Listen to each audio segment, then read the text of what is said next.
چینی وزیر خارجہ وانگ ای کی دعوت پر پاکستان کے نائب وزیر اعظم و وزیر خارجہ اسحاق ڈار آج چین کا سرکاری دورہ کریں گے۔ ترجمان دفتر خارجہ کے مطابق دونوں ممالک کی قیادت کے درمیان علاقائی صورتحال، دو طرفہ تعلقات اور عالمی سطح کے اہم امور پر تفصیلی تبادلہ خیال کیا جائے گا۔ یہ دورہ باہمی دلچسپی کے مختلف شعبوں میں تعاون کو مزید فروغ دینے کا اہم موقع فراہم کرے گا۔ نائب وزیر اعظم و وزیر خارجہ یہ دورہ گزشتہ روز کندھے میں معمولی فریکچر کے باوجود کر رہے ہیں، جو پاکستان کی جانب سے چین کے ساتھ تعلقات کی غیر معمولی اہمیت کو ظاہر کرتا ہے۔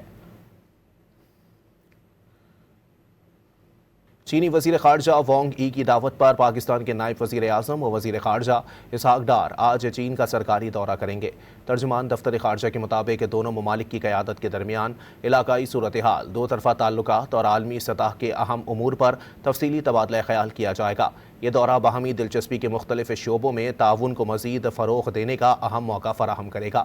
نائب وزیر اعظم و وزیر خارجہ یہ دورہ گزشتہ روز کندھے میں معمولی فریکچر کے باوجود کر رہے ہیں، جو پاکستان کی جانب سے چین کے ساتھ تعلقات کی غیر معمولی اہمیت کو ظاہر کرتا ہے۔